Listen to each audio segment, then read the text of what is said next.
오늘도 값없이 베풀어 주신 하나님의 끝없는 은혜를 누리며 승리하는 꿈미래 모든 분들이 되기를 소망합니다. 오늘은 다니엘의 기도에 대한 이야기를 함께 나눌 건데요. 다니엘 하면 기도의 사람으로 알려져 있지요.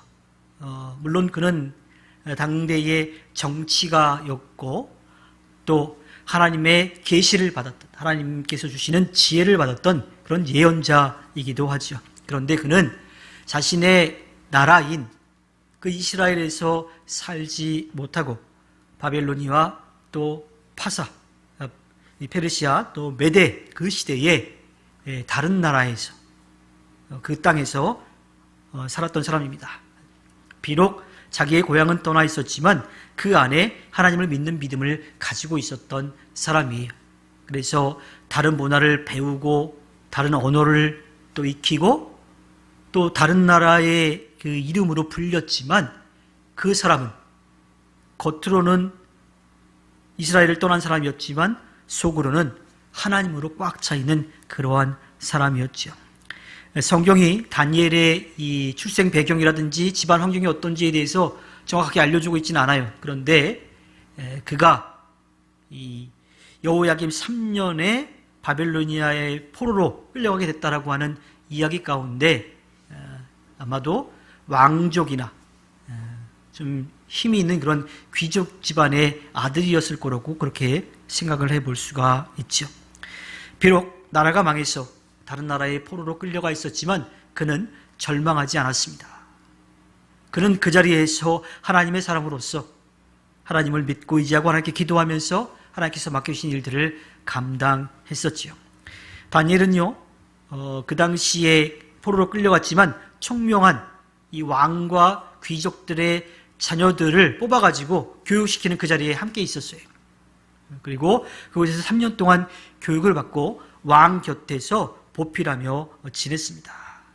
그런데 그렇게 그 나라 문화에 스며들어 있었는데 다니엘은 끝까지 그의 믿음을 지킨 거죠. 어쩌면 다니엘은 그 바벨로니아 그 문화에 그냥 젖어들었을지도 몰라요. 왜? 왕이 자기를 인정해 줬거든요. 많은 사람들이 그를 인정해 줬어요. 왕 곁에 있었습니다. 또 교육도 받았고 인정도 받고 있어요. 마음만 먹이면 그냥 그 땅에 정착할 마음으로 거기에서 부딪히지 않고 편안하게 그렇게 살 수도 있었을 거예요. 그런데 다니엘은 그러지 않았습니다.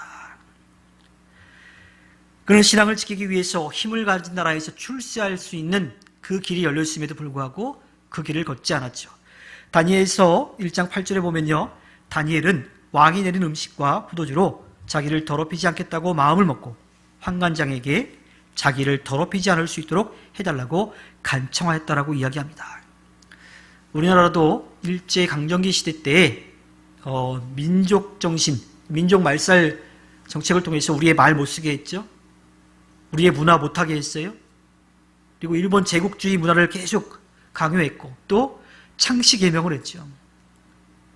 일본식으로 이름을 바꾸도록 한 거예요. 그렇게 민족의식을 말살시키고 황민화 교육을 했던 것처럼 이 바벨로니아의 느부갓네살 왕도 마찬가지였어요. 그렇게 끌어온 사람, 데리고 온 총명한 사람들, 그 지식인들을 자기네 나라의 그런 우상을 섬기도록 하고 그 우상 숭배의 문화를 가르쳐주고 또 이름도 바꾸기 시작합니다. 그래서 이 다니엘도 이름이 바뀌었지요. 그가 받은 이름은 바벨로니아가 믿는 그 신에게 그의 생명을 보호하소서라고 하는 그런 뜻을 가진 벨드사살이라고 하는 이름을 갖게 되었어요. 물론 다니엘은 그 이름을 그렇게 받아들이지 않았던 거죠. 이름이야 어쩔 수 없이 다른 사람이 그렇게 부를 수는 있겠지만 그의 신앙은 바뀌지 않았습니다.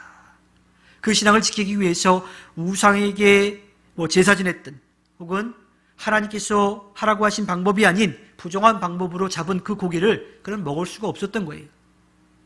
그래서 이 환관에게 부탁을 해가지고 난 저 고기를 안 먹을 수 있게 해달라고, 그냥 야채만 먹을 테니까, 채소만 먹을 테니까 그렇게 해달라고 허락을 받아냅니다.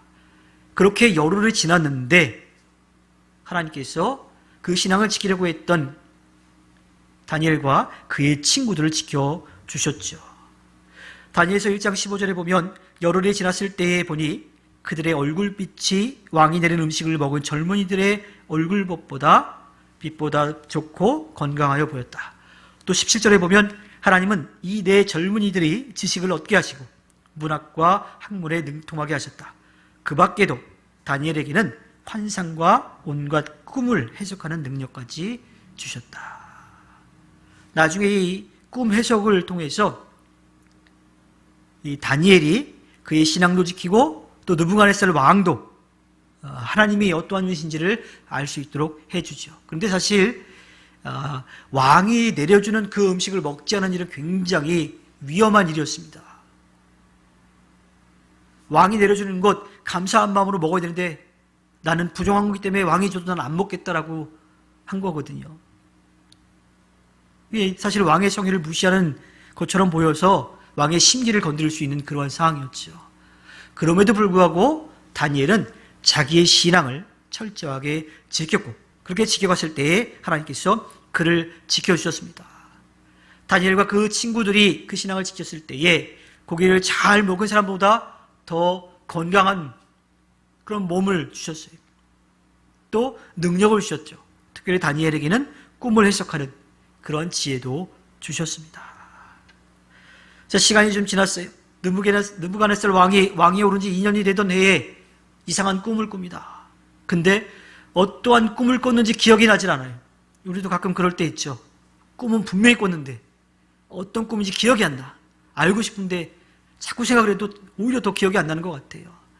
느부갓네살 왕이 그러한 꿈을 꾼 것이죠. 근데 자기가 어떤 꿈을 꿨는지 그 꿈이 어떠한 내용인지 정말 알고 싶었던 거예요. 그래서 그 당시에 마술사들, 주술가, 점성가들, 그러니까 꿈을 해석할 수 있다라고 하는 사람들을 다 모아왔어요.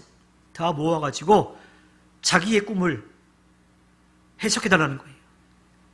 근데 그 사람들이 와서 꿈을 해석할 수 있을까요? 왕이 어떠한 꿈을 꿨는지에 대해서 얘기를 해주면 그거 가지고 어떻게든 얘기를 해볼 텐데 왕도 자기가 무슨 꿈을 꿨는지 몰라요. 그러니 꿈을 해석할 수 있는 방법이 없었던 거죠. 그러자 이 왕은 적반하장으로 자기의 꿈을 해석하지 못하면 다 죽이겠다고 그렇게 말을 합니다. 자, 다니엘서 2장 14절부터 16절의 말씀을 보면요. 다니엘은 바벨론의 지혜자들을 죽이려고 나온 왕의 시위장관 아리옥에게 가서 슬기로운 말로 조심스럽게 물어보았다. 임금의 명령이 어찌 그리 가혹합니까? 아리옥이 다니엘에게 그 일을 설명해 주었다. 다니엘이 곧 왕에게로 가서 아뢰었다. 임금님께 임금님의 꿈을 해몽해 드릴 수 있는 시간을 저에게 주십시오. 다니엘이 볼 때에 임금이 너무했다고 생각한 거예요. 그래서 그 상황을 알고 왕에게 가서 이야기하죠. 내가 그 꿈을 해석해 드릴 테니까 조금만 시간을 달라고 하는 거예요.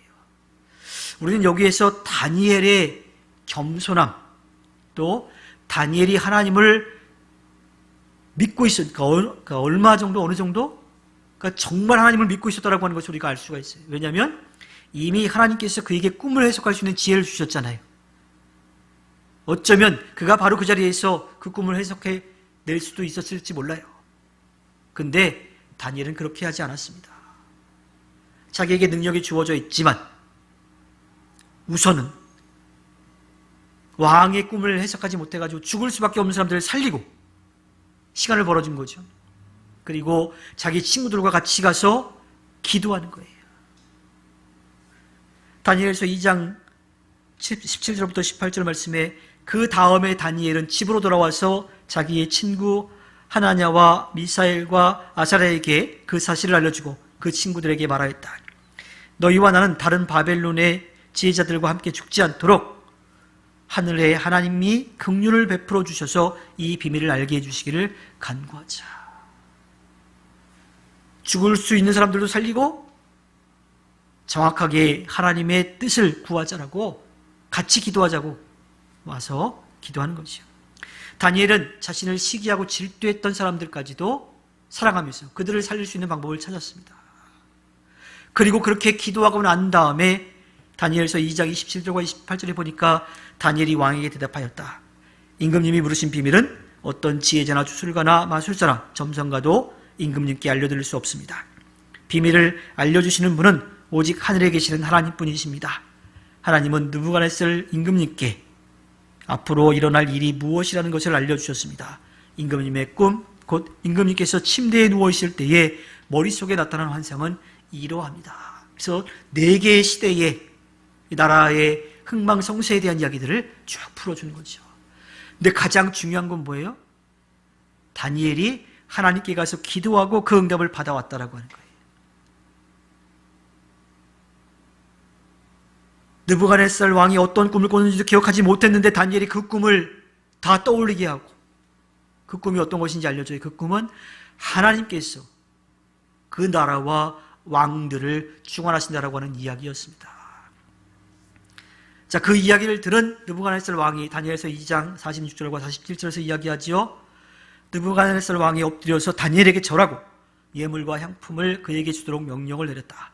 왕이 다니엘에게 말하였다. 그대들의 하나님은 참으로 모든 신 가운데서 으뜸가는 신이시오 모든 왕 가운데서 으뜸가는 군주이시다. 그대가 이 비밀을 드러낼 수 있었으니 과연 그대의 하나님은 비밀을 드러내는 분이시다. 느부갓네살 왕이 다니엘도 인정했지만 누구를 인정하고 있어요? 하나님을 인정하고 있는 거죠. 하나님이 어떤 분이신지를 그는 깨닫게 되었던 겁니다. 다니엘이 계속 지내온 모습들을 보면 이 바벨로니아의 느부갓네살 왕뿐만 아니라 벨사살 왕에 이어서 메데 페르시아의 다리우스 왕까지 그 시대까지 총리를 계속 지냈어요. 하나님께서 그를 그렇게 지키고 돌보아 주셨던 거죠. 근데 문제가 발생을 해요. 너무 잘하니까 시기하고 질투하는 사람들이 생겨난 거예요. 그래서 다리오 왕 때에 이 다니엘을 시기하는 정치가들이 다니엘을 죽일 음모를 꾸미죠. 왕에게 가가지고 왕이 얼마나 위대한 존재입니까? 얼마나 강한 힘을 가지고 있습니까? 앞으로 한 달 동안은 다른 신에게 절대로 기도하지 못하게 하고 왕에게만 기도하게끔 하라고. 만약에 그것을 어기는 사람은 당장 죽이자고 그렇게 이야기를 합니다. 다리오 왕도 귀가 솔깃하죠. 왜? 자기가 우쭐댈 수 있으니까. 자기를 이렇게 추켜 세우니까 또 자기의 힘을 과시할 수 있으니까 그렇게 하라고 조서를 쓰고 거기에 도장까지 딱 찍어줍니다. 그런데 그 모든 상황을 아는 다니엘은 어떨까요? 오늘 우리가 함께 읽은 말씀이죠. 다니엘서 1장 10절에 다니엘은 왕이 금령 문서에 도장을 찍은 것을 알고도 자기의 집으로 돌아가서 다락방으로 올라갔다.